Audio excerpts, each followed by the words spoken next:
Ina yindi salama ikorwa na Joyland. Hanyuma yahawe icyangombwa cyo gukora izi jus ariko yongereraho na steel wire. Ibi ngibi ntabwo byuzuye ubuziranenge ukurikije aho bikorerwa n'isuku, ngira ngo mwayibonye. Izose ni produit za salama, usaba abantu ko bazikura ku isoko.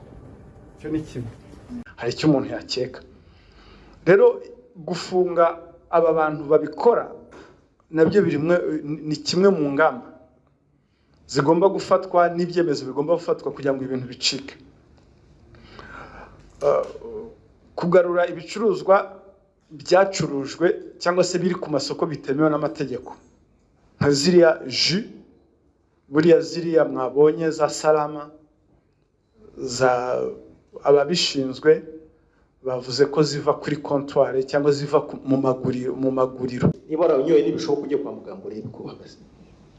Biragoye ko ushobora gusobanura ko umuntu ukora muri biriya bintu nawe adahita abona ko ziriya jus ziri kuroga abantu. Kuyungurura abayunguruza umwenda umeze nk'ira amaranje yandi bambikaga abana, linge bambikaga abana kera, niyo bakamuza. Ibyo ntabwo twabitangira cyangwa rwose muri Rwanda FDA. Ina yindi salama ikorwa na Joyland. Hanyuma yahawe icyangombwa cyo gukora izi jus ariko yongereraho na steel wire. Ibi ngibi ntabwo byuzuye ubuziranenge ukurikije aho bikorerwa n'isuku, ngira ngo mwayibonye. Izose ni produit za salama, usaba abantu ko bazikura ku isoko. Cyo ni kimwe. Hanyuma rero muri operation twafashe n'urumogi. Urumogi izi ni impagararizo, ubundi twafashe ibiro bigera kuri 70 mu gihugu hose. Akarero ko kaba gapfunyitse uku nguku twagapfundiye ngo murebe. Cyo nuko baba gapfunditse bakita ngo ni Subaru. Mu ndimi zabo ngo ni Subaru. Urangura karangura bitanga. Hanyuma akagenda nawe akagacamo uduce agafunga utundi tugera nko kuri 5 cyangwa 7 nawe agacuruza. Urumva ko umuntu wacuruje akangaka nawe yakaranguye 5 aba ari bukungukeho. Urumva uko babikora. Ibi byose byarafashwe, ibi ni bigomba kwangira. Ibindi mubona hano aya ni amavuta atukuza. Aya ni amavuta atukuza uruhu, ntabwo byemewe. Ibi ntibyemewe. Aya ni amavuta atemewe ku isoko, muyafotore neza. Iyo ureba nk'iki ngiki ukareba uko babipakeginze ushobora gukeka ko original, ariko aya ni amavuta atemewe ku isoko ry'u Rwanda. N'aya yose mubona, n'aya masabuni. Ni amasabuni nafunze neza se. Afunga neza. Hanyuma ikindi hano iyi ngiyi ngo ni one sip gin. Kamuhita. One sip. Wumvise n'izina ryabyo ngo one sip. Muri make ni intamimwe. Ugahita urangira n'icyo bivuga. Hanyuma rero igitangaje kuri iyi ngiyi usanga barazifunze mu makarito y'inganda zemewe gucuruza. Ugasanga Ngiyo ni NBG. Yes, ni NBG yemewe. Ugasanga niho babipakeginze babishyize. Rero ugakeka ko aribo babigize. Urabona ko ariho biri. Ibi rero nabyo byo n'umwanda rwose, nta nubwo wamenya ngo ni bwoko ki. Ni ibintu by'umwanda aho ngaho bafata, nta nubwo izi packaging mu binyobwa zikenewe. Hari icyo umuntu yakeka. Rero gufunga aba bantu babikora nabyo ni kimwe mu ngamba zigomba gufatwa n'ibyemezo bigomba gufatwa kugira ngo ibintu bicike. Kugarura ibicuruzwa byacurujwe cyangwa se biri ku masoko bitemewe n'amategeko, nka ziriya jus, buriya ziriya mwabonye za salama, za ababishinzwe bavuze ko ziva kuri comptoir cyangwa ziva mu maguriro, ziva mu masoko, ziva muri supermarket. Ikigiye gukurikiraho ni inspection y'umuntu ukibicuruza kandi byakuwe ku isoko.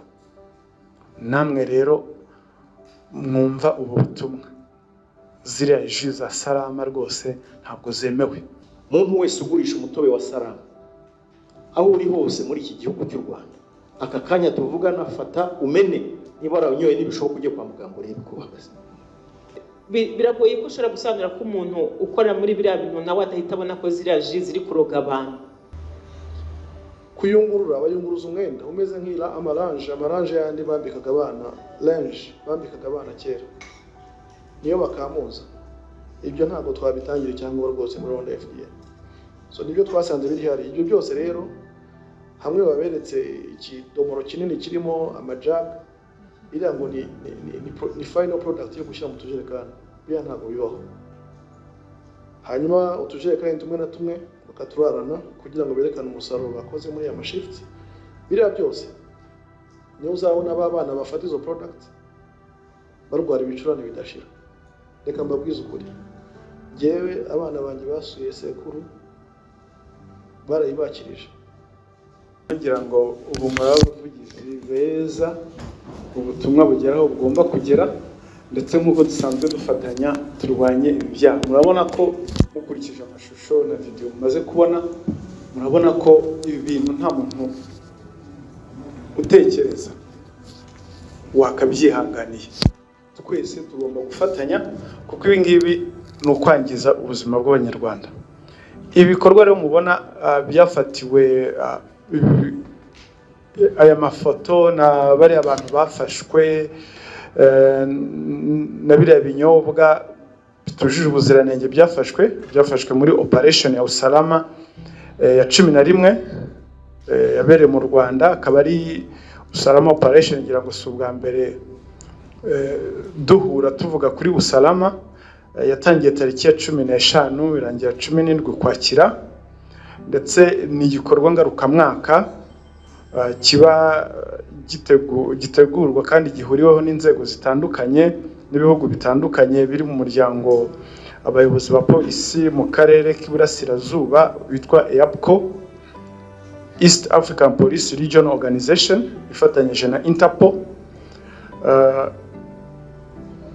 Ni igikorwa kiba kigamije mu by'ukuri kurwanya ibikorwa nk'ibi ngibi, kurwanya ibicuruzwa, ibinyobwa, ibiribwa, imiti, ibikoresho bitandukanye bitujuje ubuziranenge cyangwa se ibyiganano hanze aha bizwi ngo pirate.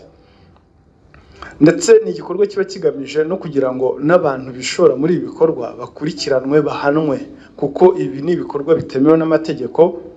Ndetse n'inganda nka ziriya mwabonye Joyline na Sky Brewery Limited nazo zifungwe n'ababikora bihishe mu mutaka w'ubushoramari, nabo bakurikiranwa. Ndetse ikindi kiba kigamijwe ni no gukusanya amakuru bikamenyekana aho ibi bikorwa ibicuruzwa bituruka, niba ari bituruka hanze y'igihugu bigakumirwa, ndetse niba ari bikorerwa mu gihugu nabyo bikarwanwa. Ni igikorwa rero cyakozwe hano mu Rwanda dufatanyije n'inzego zitandukanye, RIB, polisi y'igihugu, Rwanda FDA, RICA, RSB ni Rwanda Standard Board, urwego rushinzwe abinjira n'abasohoka, REG, REMA na Smart Kigali. Izo nzego zose zarafatanyije kugira ngo iyi operation igende neza.